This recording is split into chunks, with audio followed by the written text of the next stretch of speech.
Hello everyone, welcome to Mrs.Moh's live video. Today, as you've seen the title, we will be talking about my coming out story. And I just love this filter, so I'm gonna leave it right there. Um, so yeah, my coming out story. It goes way back from when I was 11, because that's when I can actually say found an attraction towards females.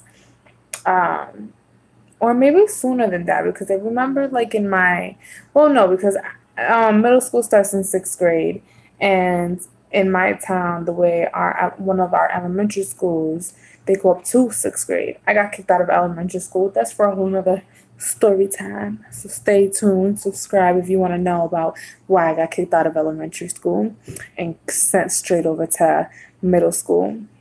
Didn't even get to graduate. Anyways, um, but yeah, so like that's when I had an idea that I had an attraction for women. And my mom knew, like that was the first person I told you was my mother. And my mom's not a Christian woman, but she did grow she did grow in a family of Christians and Catholics as well. My family's like half and half. Um, and they always threw the Bible at her. Everybody, my grandmother, my aunts, like they all threw the Bible at her. So I'm sure my mom has like an idea or like the underlining understanding of a Bible.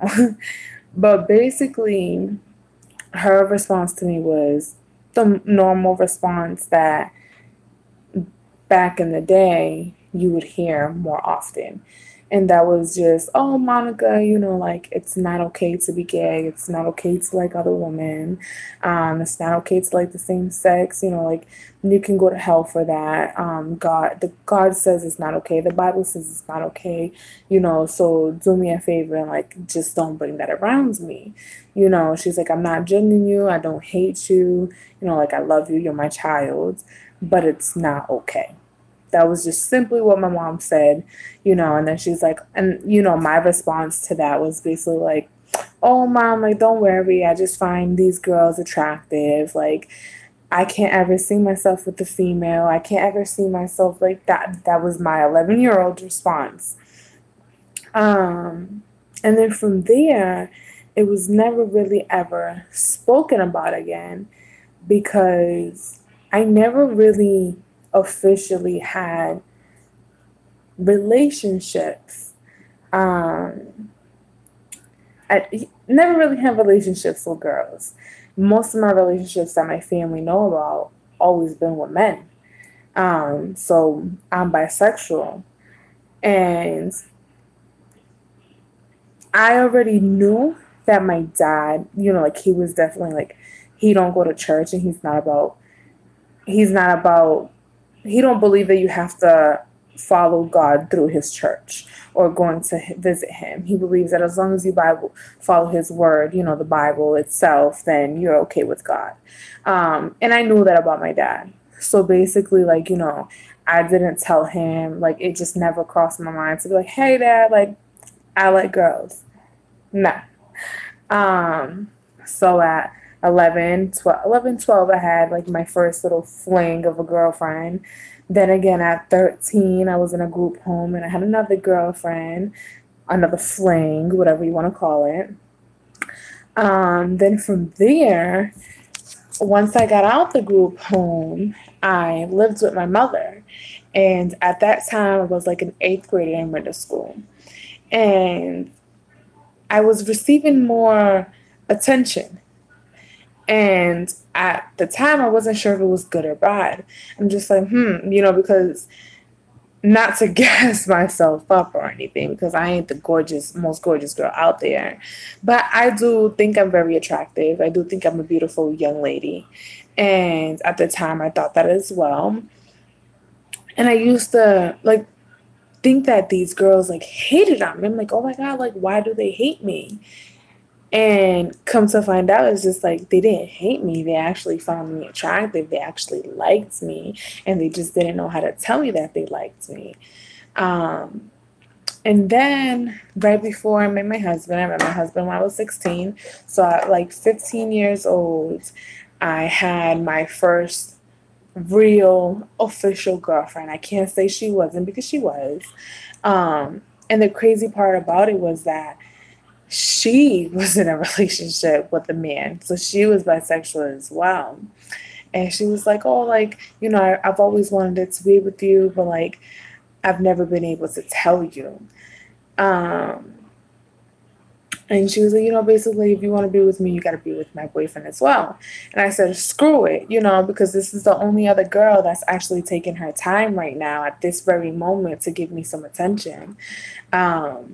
And the only other person, once again, that I told about was my mom. I mean, I think it was a little bit more open to my family because on Facebook, like we had combined groups at the time. And it was like me and my hubby and my hubby's hubby.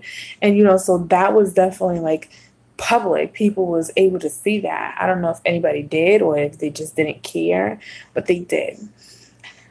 And that was that. That didn't last anything, and nothing sexual happened, nothing dirty happened. I just wasn't down for it. So then at the time, I'm like, whatever, I guess I don't like girls. I guess I'm not bisexual. Whatever. When I met my husband is when I really came out. And I know it's kind of confusing to you guys because I'm saying, oh, I came out the closet as bisexual. When I met my husband, how did he come out as bisexual? So when I met my husband, I came out as bisexual because my husband at the time was just starting his transition. So with him starting his transition, I had no idea. Sorry about that. I had no idea what that even was. So when I met him, I thought I was meeting a woman. I thought I was meeting a stud lesbian. And for those of you that don't know what a stud is, it's a woman who's okay with her body, that she's just not feminine. She prefers to be more masculine and she dressed more masculine. So when I met my husband, that's the relationship I thought I was getting into. When he came to me and he opened up to me and, he actually told me about his life and, who he really is and his identity and how he identifies himself, I was like, whoa, whoa, whoa, whoa, whoa. Like, I wanted it to be with a woman, not with another guy, But like I said, because he was in the beginning of his transition, a lot of people didn't see him as a man, and I myself had to go on YouTube and find videos and educate myself and go to groups and meetings with him so I can understand what it was. And, it didn't take me a long time at all to see my husband and be like, yeah, he's a man, and I'm going to respect that, and I'm going to accept him for who he is, who he wants to be, who he wants to identify himself as. That didn't take me long at all, because you have to love a person from the inside before you love them from the outside. And I'm just like, I wanted it to be loved, so it was okay with me. And within that time frame that I had met my husband, within that, it was like 2 weeks time frame, everybody in my family got to meet my husband. And when I mean everybody, I mean my father, my mother, my grandmother, my uncles, my aunts, my sisters, my brothers, within a 2-week time frame. Okay? Mind you, I spoke to my husband one night, and the following day, we got up together and we met each other. It made it easier because his cousin was my friend, but it was just so crazy how fast we got to know each other.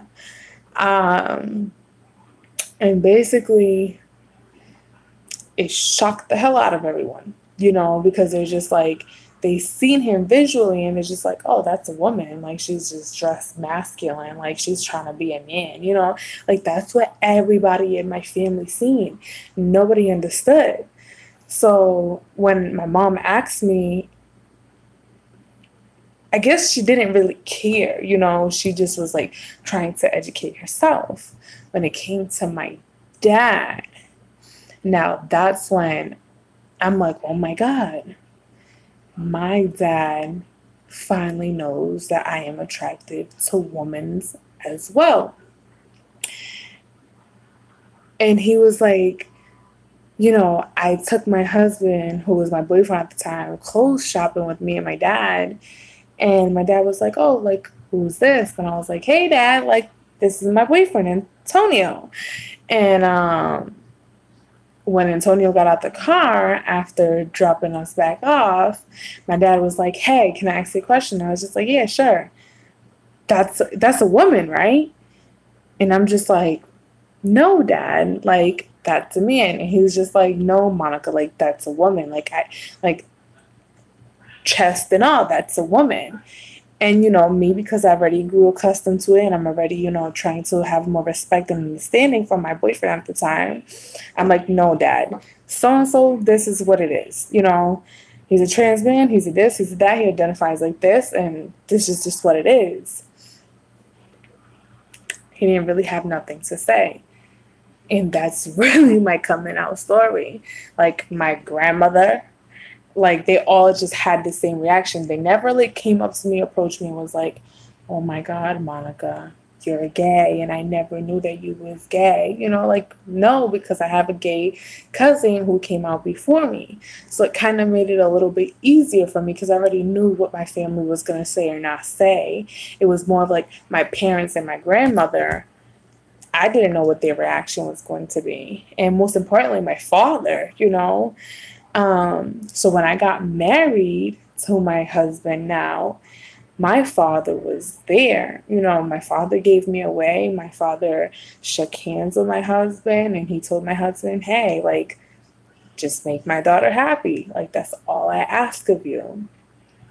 But before my dad gave me away, I had to ask my dad, hey, will you give me away?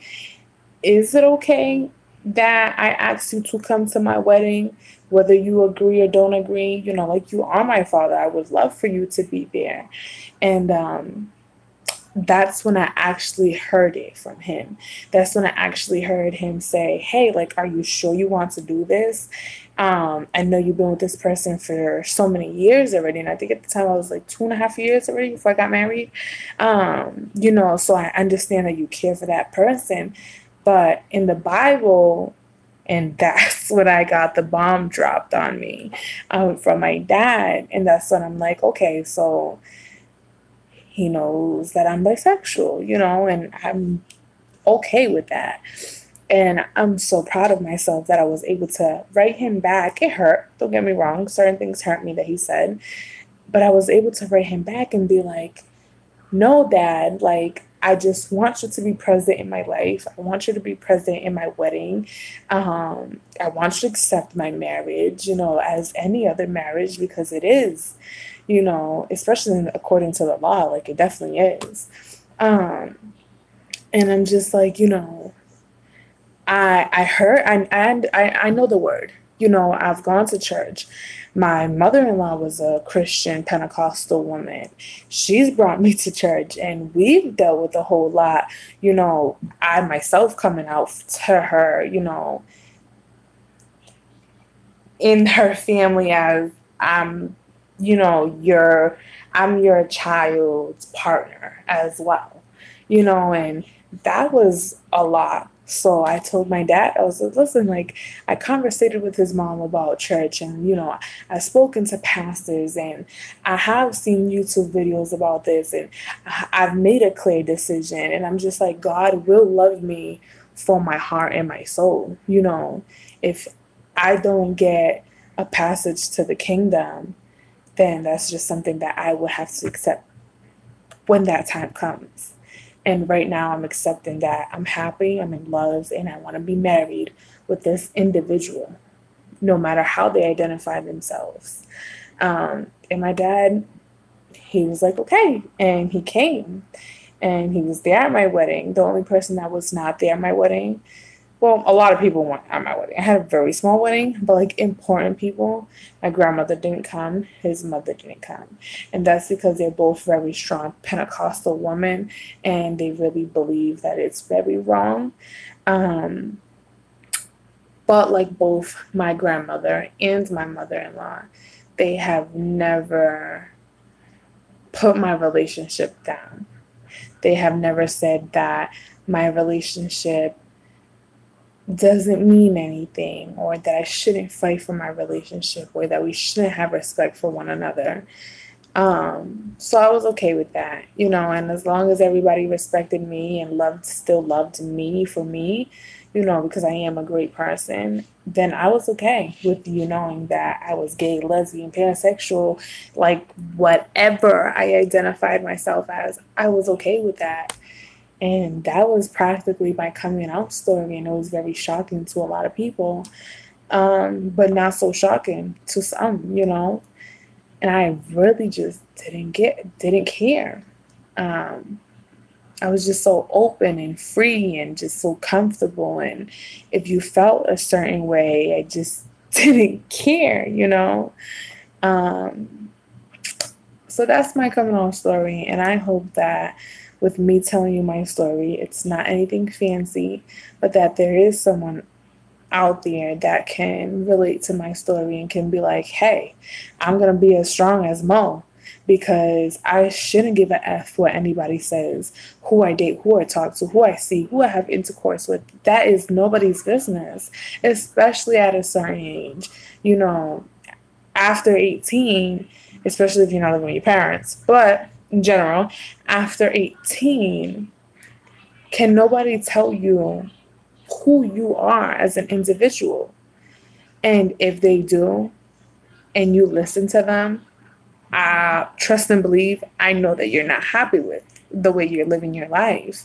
So why care? Why stress yourself out? Everybody's always going to talk, whether you're doing what they want you to do or whether you're doing what you want to do. They're always going to have your name in their mouths, you know. And there's just really no point of stressing yourself out, hurting yourself over these things. Um, it's as simple as living your life and allowing the ones that want to be there for you, and the ones that don't. And I know it's easier said than done, because I personally still struggle in that department with my loved ones, my very close siblings wanting to be there and me not wanting them to be there. But it's okay. Like I said, I hope my story helps someone out. I hope someone can say, hey, F your opinion. I'm going to date whoever I want. I'm going to identify myself however I want. I'm going to be me. Not you. I'm going to be me. I'm going to be unique. Because that's all that it takes. I get judged every day, my whole life. And I've had hurt because of that. I've been depressed because of that. But there's one thing in my life that I can say that I am proud of and that I am happy and I do not regret and I would never change for this world, is how I came out.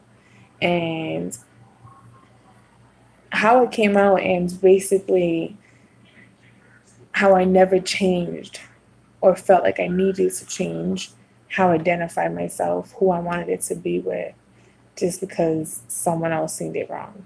Because there's literally people that stop dating their partners, stop talking to their partners, stop having LGBT friends because their family or their close friends or someone they know just tells them, or their pastor, you know, church people just tell them that it's wrong, and it's not. So don't allow your mind to be blindsided by someone else's thoughts and minds and whatever they believe in. Don't allow yourself to be blindsided. Well, that's the end of my video. Like I said, I hope this live got to someone. If you liked my video, please subscribe to my channel. Like I said, for the next few weeks, I will be doing story time live. And I actually like live a little bit more better because it's me, you know. It's not making a video that I'm editing it and it's just like, ah, that's like all acting. Like, no, this is actually me. So, like I said, if you like my live video, I hope that soon in the near future you will like my video content that I upload. Until then, stay tuned to my live videos and we'll be having some juicy, spicy, hot topics. But that's the end of my vlog, my live. And thank you for watching Mrs. Moh's vlogs. Have a good night, everybody.